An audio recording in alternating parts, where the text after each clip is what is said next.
Fasatubsiru wa yubsirun, kamu akan melihat dan mereka juga akan menyaksikan. Bi ayyikumul maftun, siapa sebenarnya yang gila? Apakah benar Rasulullah SAW gila, ataukah sesungguhnya mereka lah yang salah di dalam menilai Rasulullah SAW? Waktu kemudian membuktikan bahwa apa yang dibawa oleh Rasulullah SAW itu adalah sesuatu yang benar. Memang di awal dakwah itu adalah terasa aneh. Kenapa? Karena berlainan dengan tradisi yang ada di tengah masyarakat pada waktu itu. Bagaimana tidak aneh? Masyarakat menyembah berhala. Rasulullah SAW menyeru kepada tauhid, hanya menyembah Allah Subhanahu wa taala, mengesahkan Allah Subhanahu wa taala. Orang-orang pada waktu itu suka mabuk-mabukan, minum minuman keras. Rasulullah SAW mengajak mereka untuk menghentikan minum minuman keras, mabuk-mabukan.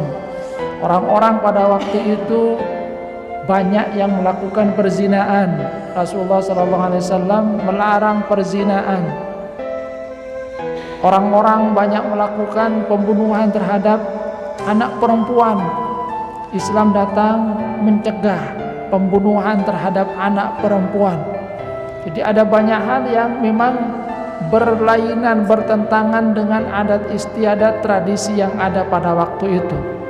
Makanya memang Rasulullah mengisyaratkan bahwasanya badal Islam ghariban, bahwasanya Islam itu awalnya datang dalam keadaan aneh, asing, dan nanti suatu saat di akhir zaman, kata Rasulullah SAW, itu juga akan kembali gharib, wa sayaudu ghariban. Selama seseorang itu berada di dalam kebenaran, maka sesungguhnya isyaratnya di sini dari Allah Subhanahu wa taala, jangan pernah berkecil hati. Allah Subhanahu wa taala nanti akan menampakkan siapa sebenarnya yang benar, siapa yang sebenarnya salah, siapa yang sebenarnya menyebarkan berita hoax, siapa yang sebenarnya menyebarkan berita palsu.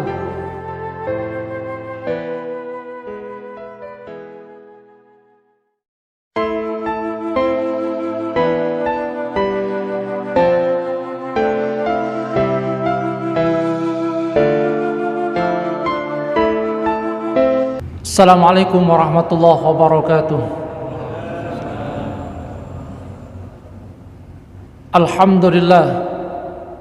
Alhamdulillahilladzi hadana lihada wa ma kunna linahtadiya laula an hadanallah. Asyhadu an la ilaha illallah wahdahu la syarika lah wa asyhadu anna Muhammadan abduhu wa rasuluhu la nabiyya ba'dah.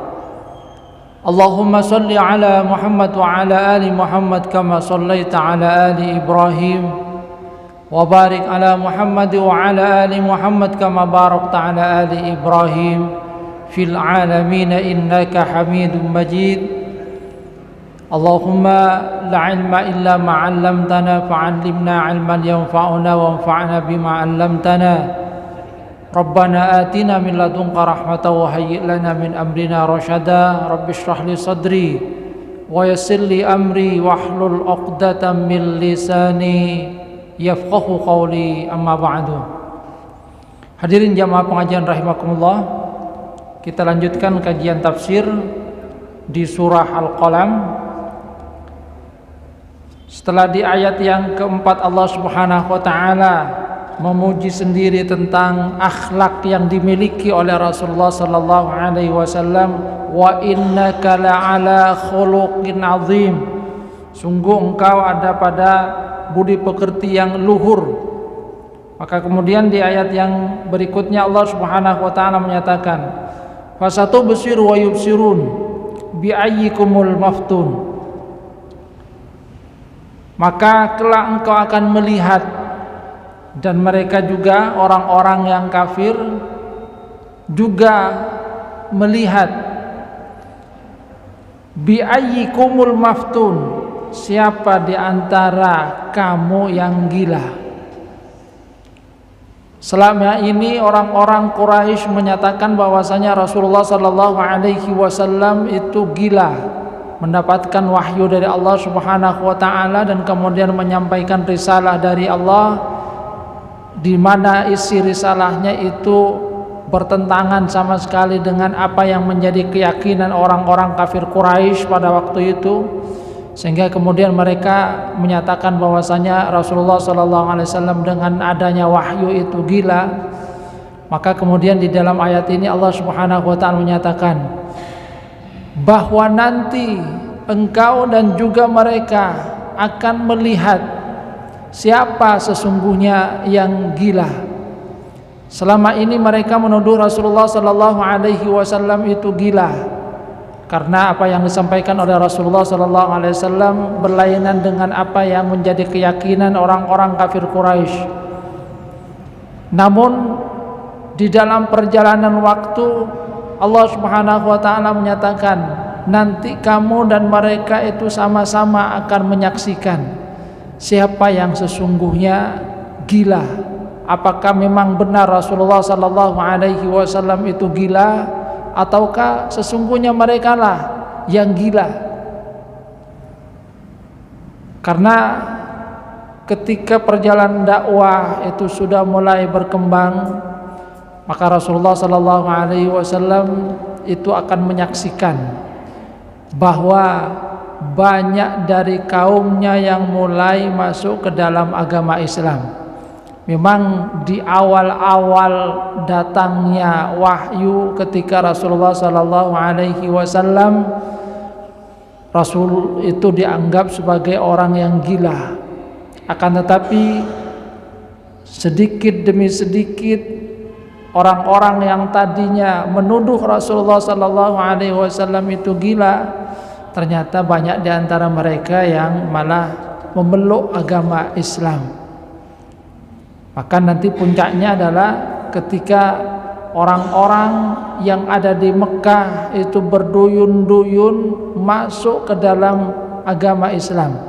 Yang ini digambarkan oleh Allah Subhanahu wa taala di dalam Al-Qur'an surat An-Nasr. Idza jaa nasrullahi wal fath wa ra'aitan nasa yadkhuluna fi dinillahi afwaja fasabbih bihamdi rabbika wastaghfir innahu kana tawwaba. Ketika datang pertolongan dari Allah Subhanahu wa taala, nanti Rasulullah SAW menyaksikan bahwasanya manusia umatnya itu berduyun-duyun masuk ke dalam agama Islam. Yang kemarin mereka menuduh Rasulullah SAW itu gila, namun pada akhirnya mereka harus menelan sendiri apa yang mereka tuduhkan kepada Rasulullah sallallahu alaihi wasallam. Waktu kemudian membuktikan bahwa apa yang dibawa oleh Rasulullah sallallahu alaihi wasallam itu adalah sesuatu yang benar. Memang di awal dakwah itu adalah terasa aneh. Rasulullah sallallahu alaihi wasallam itu juga sudah mengisyaratkan bahwasanya Islam itu datang gharib. Jadi gharibun, terasa aneh. Kenapa? Karena berlainan dengan tradisi yang ada di tengah masyarakat pada waktu itu. Bagaimana tidak aneh? Masyarakat menyembah berhala. Rasulullah sallallahu alaihi wasallam menyeru kepada tauhid, hanya menyembah Allah Subhanahu wa taala, mengesahkan Allah Subhanahu wa taala. Orang-orang pada waktu itu suka mabuk-mabukan, minum minuman keras. Rasulullah SAW mengajak mereka untuk menghentikan minum minuman keras, mabuk-mabukan. Orang-orang pada waktu itu banyak yang melakukan perzinaan. Rasulullah SAW melarang perzinaan. Orang-orang banyak melakukan pembunuhan terhadap anak perempuan. Islam datang mencegah pembunuhan terhadap anak perempuan. Jadi ada banyak hal yang memang berlainan, bertentangan dengan adat istiadat tradisi yang ada pada waktu itu.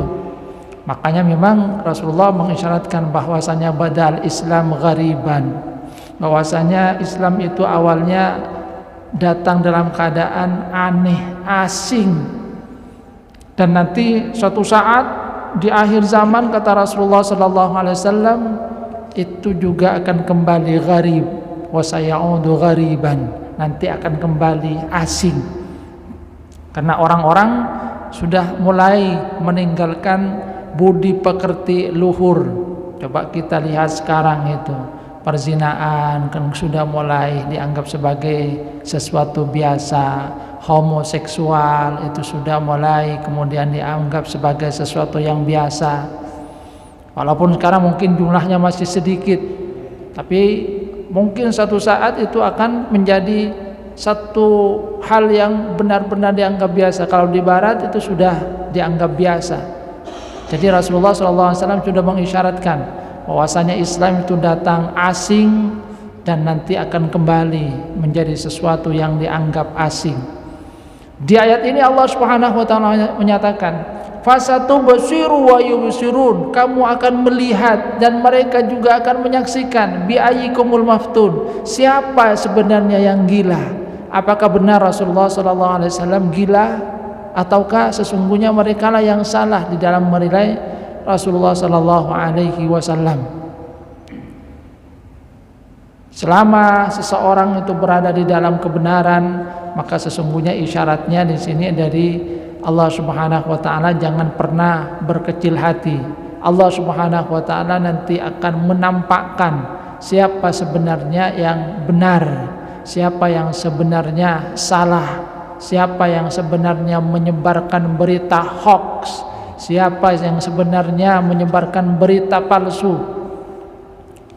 Sekarang pun mungkin ada yang seperti itu, ada yang kemudian difitnah, akan tapi waktu kemudian menjawab bahwasanya mereka yang dulunya difitnah sesungguhnya itu benar, yang memfitnah itu yang kemudian membuat berita-berita bohong.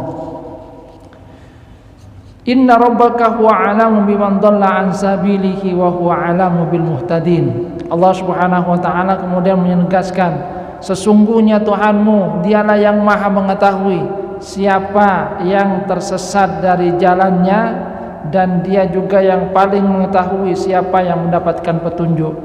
Jadi Allah Subhanahu wa taala dengan tegas menyatakan bahwa Allah itu yang maha tahu siapa yang tersesat dari jalan yang telah diberikan oleh Allah Subhanahu wa taala dan siapa yang sesungguhnya mendapatkan petunjuk. Di dalam ayat yang lain Allah Subhanahu wa taala mengisyaratkan tentang apa yang dibawa oleh Rasulullah sallallahu alaihi wasallam, wa innaka latahdi ila siratim mustaqim. Sungguh engkau memberikan petunjuk ke jalan yang benar. Bahwa yang dibawa oleh Rasulullah sallallahu alaihi wasallam yang itu merupakan risalah dari Allah Subhanahu wa taala, itulah petunjuk yang sebenarnya yang memberikan penerangan tentang mana jalan yang seharusnya ditempuh oleh manusia.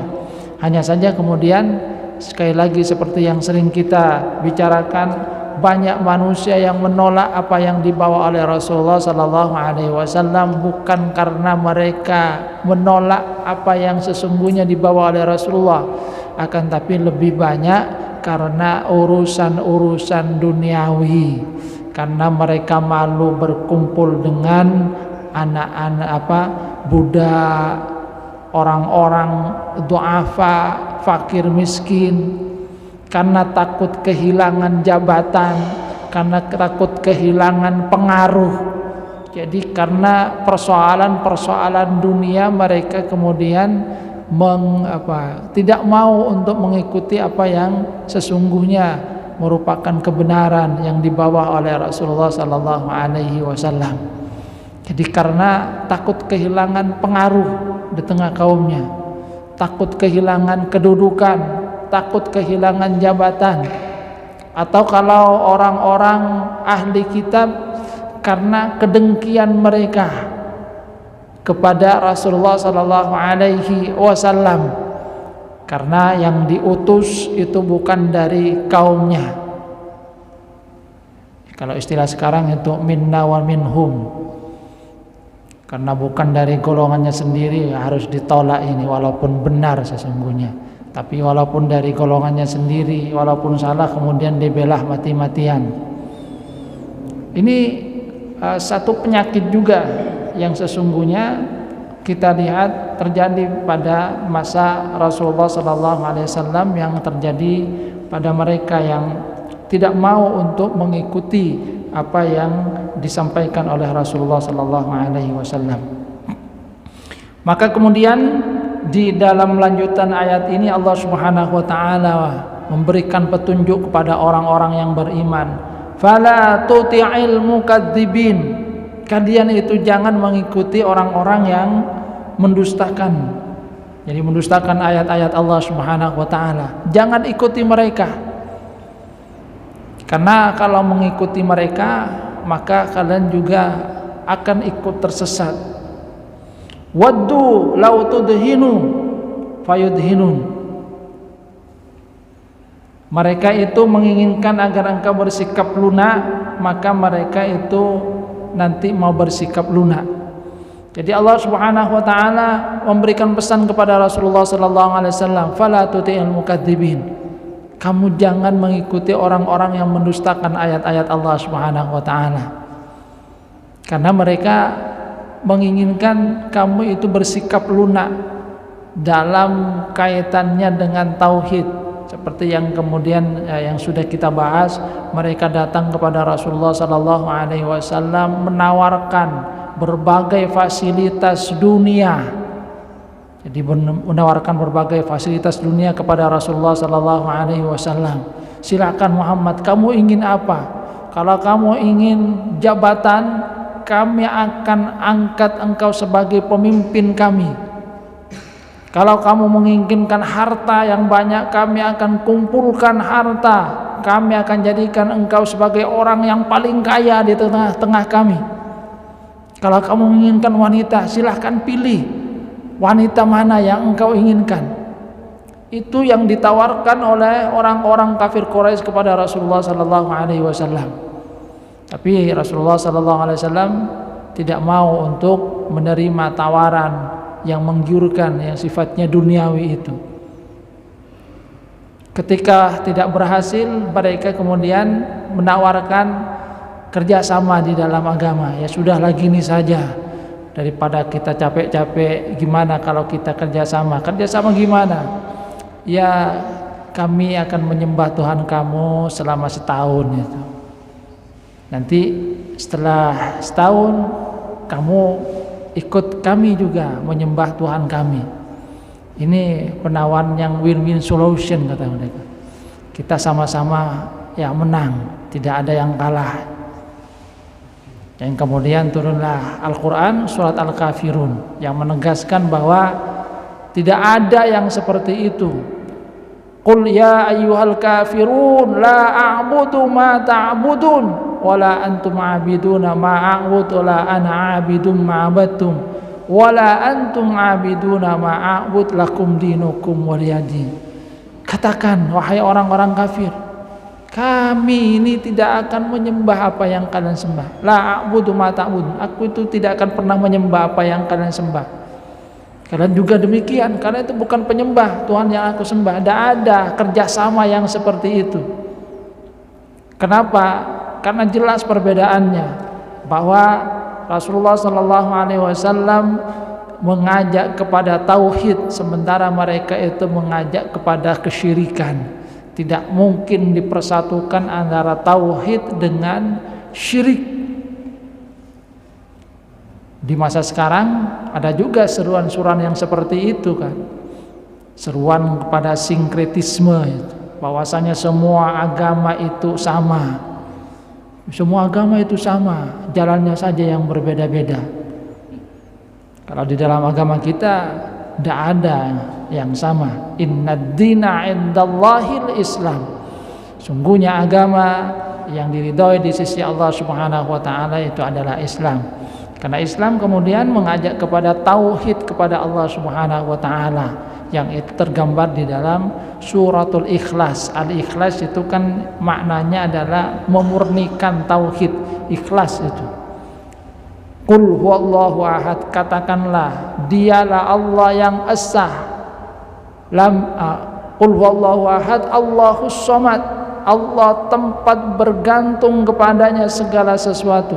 Lam yalid wa lam yulad, tidak beranak, tidak juga diperanakkan. Wa lam yakul lahu kufuwan ahad, dan tidak ada sesuatu pun yang setara dengannya. Jadi kalau ada sesuatu yang kemudian mengajarkan hal yang bertentangan dengan nilai-nilai tauhid yang ada di dalam suratul Ikhlas, ya jelas itu adalah sesuatu yang tidak benar. Laqad kafara alladziina qalu innallaha tsalitsu tsalatsa.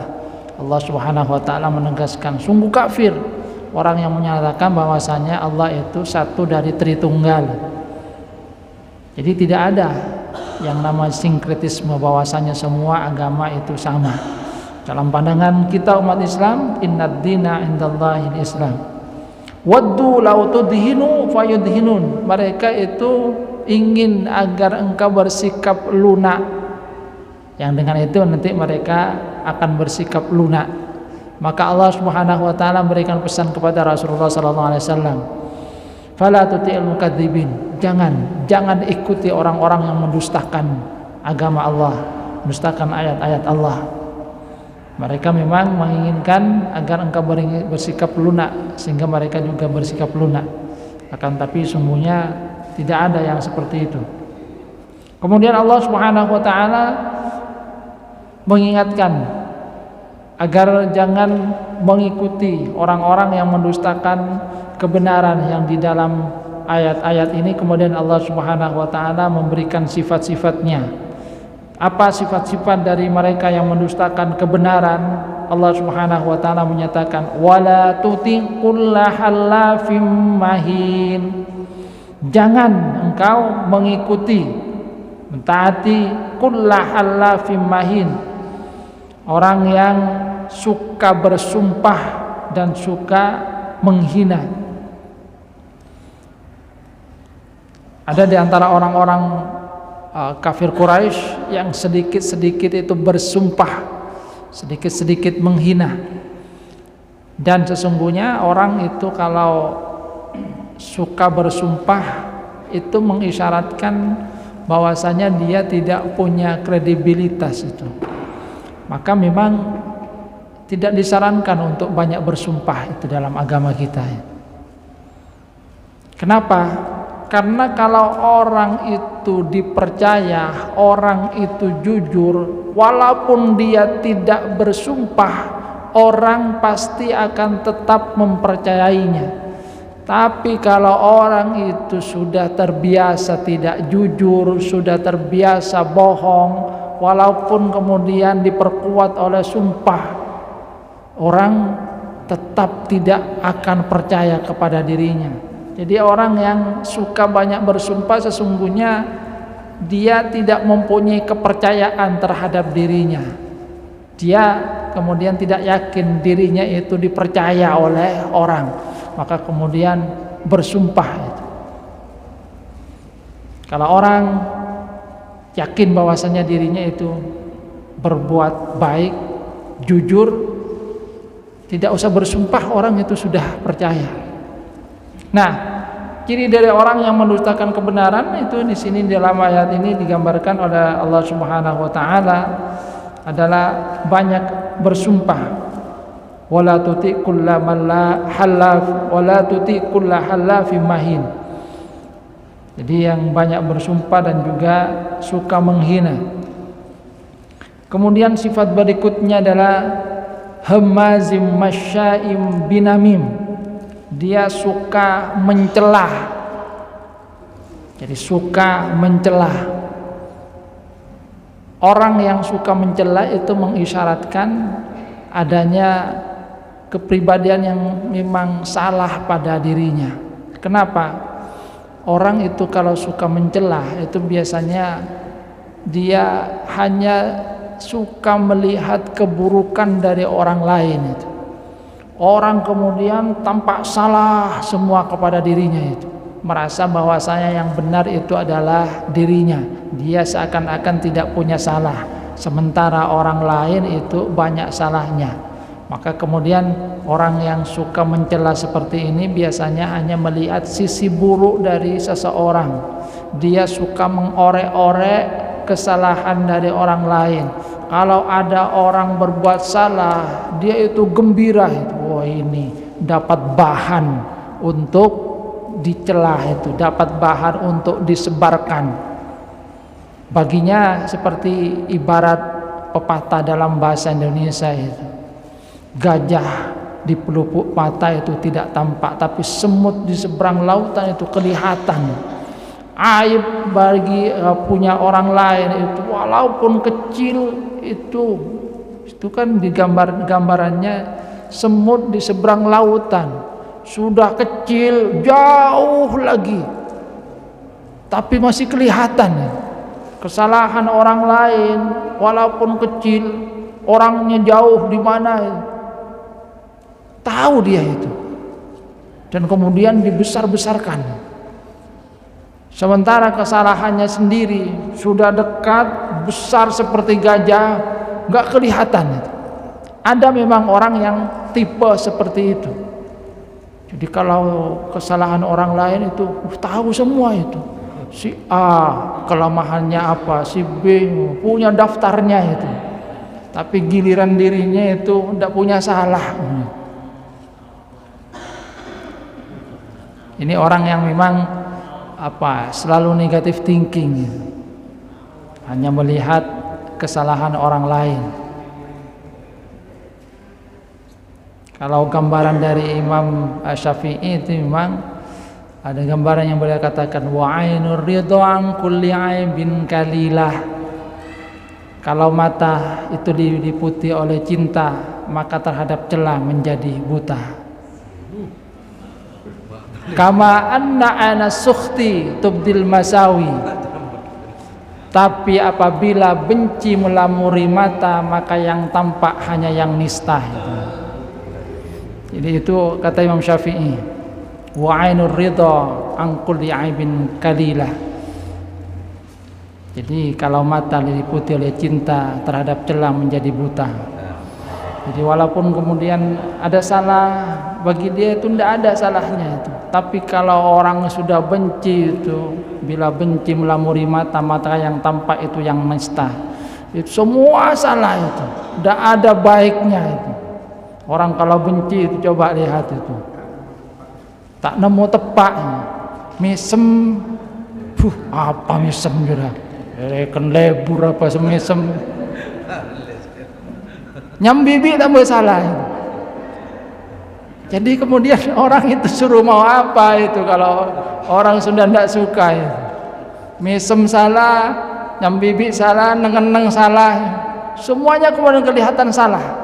Itu kalau orang itu sudah benci. Tapi kalau senang itu nyambibi, mak cek lebur dah nyambibi.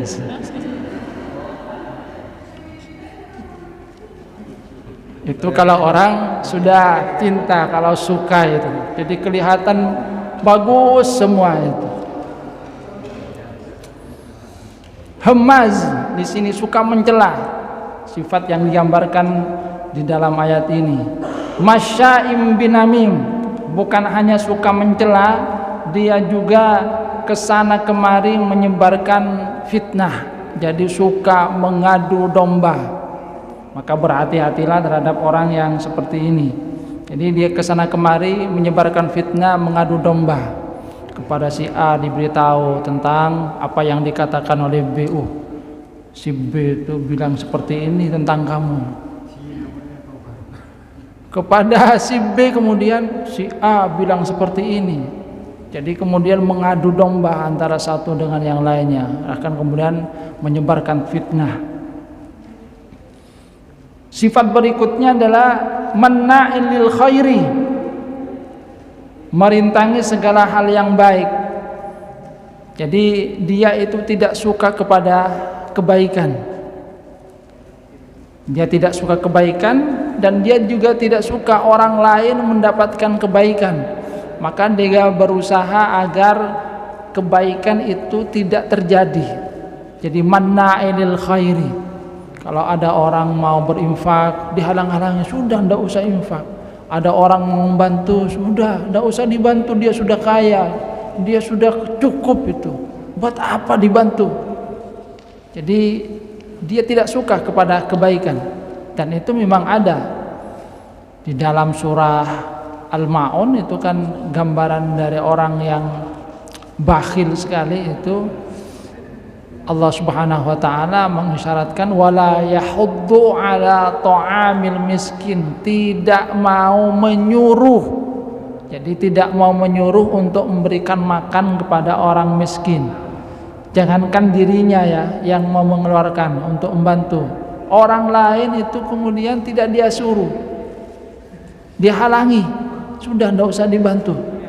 Ini manna'il khairi mu'tadin atim. Dia juga melakukan perbuatan yang melampaui batas, banyak berbuat dosa. Utullim ba'da dzalika zanim, bertabiat kasar, termasuk juga terkenal kejahatannya.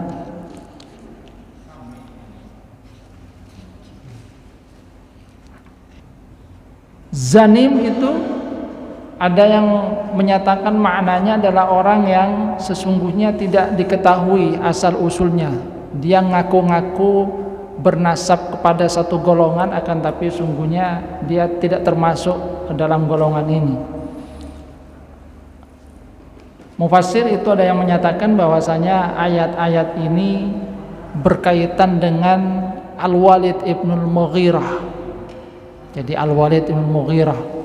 Dan memang Al-Walid ibn Mughirah itu menyadari bahwa dia mempunyai sifat-sifat yang ada di dalam ayat-ayat ini.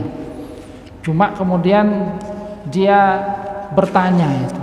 Dia bertanya kepada ibunya, saya ini mengakui bahwa apa yang digambarkan di dalam surat Al-Qalam ini memang sama dengan saya ini. Jadi dia memang suka bersumpah, suka mencela orang lain. Jadi suka mencela orang lain, suka mengadu domba, menahan dari perbuatan baik. Cuma kata dia, yang terakhir ini zanim, yang ngaku-ngaku ini saya enggak merasa. Maka kemudian tanya kepada ibunya itu, saya ini di dalam ayat yang dibawa oleh Muhammad itu dikatakan zanim, ngaku-ngaku sebagai Quraisy, ngaku-ngaku sebagai golongan ini, padahal saya tidak merasa. Kemudian tanya, apa benar saya itu sebagaimana yang digambarkan di dalam ayat itu? Ternyata kata ibunya, iya tepak jong, ayah kamu sebetulnya bukan Al-Mughirah. Al-Mughirah itu impoten. Cuma dia malu kalau tidak punya anak. Jadi istrinya kemudian suruh kumpul dengan seorang sampai hamil. Setelah itu ya setelah hamil sudah kembali kepada suaminya, beri kabar saya sudah punya anak. Jadi bapak kamu memang bukan Al-Mughirah itu. Ternyata benar kata dia. Saya ini ngaku-ngaku sebagai anaknya Al-Mughirah, padahal saya sebetulnya bukan anaknya itu. Karena memang Al-Mughirah itu adalah orang yang kaya, sangat terpandang di tengah kaumnya. Kemudian dia malu kalau sampai tidak punya anak itu. Jadi malu tidak punya anak. Kenapa? Karena di tengah-tengah orang-orang kafir Quraisy, orang-orang Quraisy itu tidak punya anak itu adalah aib yang sangat besar. Karena garis keturunannya itu kan terputus. Makanya Rasulullah SAW sendiri itu yang punya anak laki-laki akan tetapi meninggal dunia dalam usia masih kecil. Itu kan kemudian dikatakan oleh orang-orang Quraisy itu bahwasanya Rasul itu sudah terputus keturunannya itu. Jadi terputus karena tidak ada yang mengikuti garis yang sebenarnya dari Rasulullah SAW. Karena dalam tradisi Quraisy orang Arab pada waktu itu kan garis keturunan mengikuti laki-laki itu, tidak mengikuti perempuan. Jadi mengikuti laki-laki Rasulullah, kemudian anaknya itu kan Al-Qasim, kemudian juga Ibrahim, itu sama-sama meninggal dunia pada waktu usia kecil, itu tidak sampai dewasa. Anak-anak keturunan Rasulullah SAW itu kan yang sampai kepada kita adalah dari garis keturunan Siti Fatimah gitu, dengan Ali bin Abi Thalib. Jadi Al-Mughirah itu merasa malu bahwasanya dia tidak punya anak. Gimana saya ini bangsawan, orang kaya, terpandang, kalau sampai nggak punya anak jatuh martabatnya. Akhirnya segala cara ditempuh supaya dia kelihatan punya anak walaupun sungguhnya bukan anaknya ya. Jadi bapak kamu itu memang bukan Al-Mughirah, cowok. Itu bapak kamu adalah itu tuh.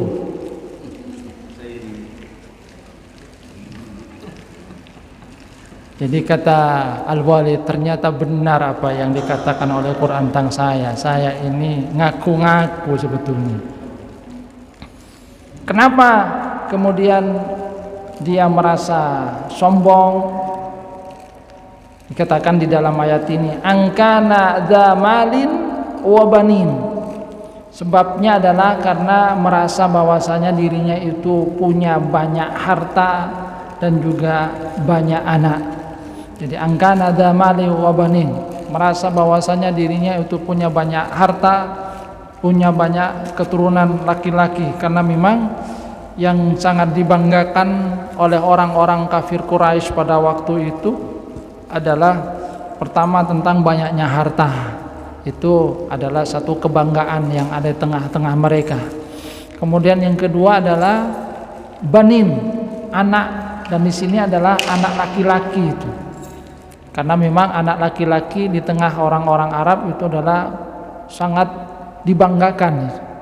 Dan Al-Walid Al-Mughirah itu memang anaknya gagah-gagah perkasa itu. Imarah ibn Walid, Khalid bin Walid. Makanya kalau dia pergi ke suatu tempat, anak-anaknya itu juga ikut, dan anak-anaknya itu adalah para petarung-petarung semua, gagah-gagah. Maka dia sangat bangga, hartanya banyak, dia adalah orang yang terpandang di tengah kaumnya, dan anak-anaknya itu adalah anak-anak yang gagah-gagah perkasa. Itu adalah satu hal yang memang sangat dibanggakan. Jadi di dalam ayat ini kemudian Allah Subhanahu wa taala menyatakan, kenapa kemudian dia bertabiat kasar, terkenal juga dengan kejahatannya, karena dia kaya, karena dia merasa bahwasanya dirinya mempunyai kekayaan, dia juga mempunyai anak yang banyak yang bisa dibanggakan di tengah-tengah kaumnya. Jadi karunia yang diberikan oleh Allah Subhanahu wa taala itulah yang membuat dirinya kemudian menentang apa yang dibawa oleh Rasulullah sallallahu alaihi wasallam. Jadi memang sekali lagi seperti yang saya sampaikan, dan itu memang disinyalir juga dalam berbagai ayat dalam hadis Nabi Muhammad sallallahu alaihi wasallam, bahwa yang membuat orang-orang kafir Quraisy itu tidak mau menerima apa yang dibawa oleh Rasulullah sallallahu alaihi wasallam sesungguhnya bukan karena kebenaran yang dibawa oleh Rasul, tidak. Mereka itu mengakui tentang Al-Quran, keindahannya diakui, kebenaran isinya mereka juga tahu. Akan tetapi ada faktor yang membuat mereka kemudian tidak mau mengikuti apa yang dibawa oleh Rasulullah SAW, karena takut kehilangan kedudukan di tengah-tengah kaumnya, tidak mau untuk berkumpul dengan orang-orang yang dalam pandangan mereka sebagai orang-orang yang hina. Idza tutla alaihi ayatuna qala asatirul awwalin sanasimuhu alal khurtum. Ketika dibacakan kepadanya ayat-ayat kami, dia katakan asatirul awwalin. Itu kan dongeng orang-orang dahulu. Orang nenek moyang kami sudah cerita seperti itu, dan tidak ada buktinya. Itu dalam pandangan mereka. Sanasimuhu alal khutum. kelak kami akan beri tanda pada belalainya. Jadi di dalam ayat ini kemudian Allah Subhanahu wa taala memberikan ancaman kepada orang yang mempunyai sifat tadi, yang mendustakan ayat-ayat Allah Subhanahu wa taala dengan berbagai karunia yang telah diberikan oleh Allah Subhanahu wa taala. Dan Allah memberikan pesan kepada Rasulullah, jangan ikuti orang yang mendustakan ayat-ayat kami itu.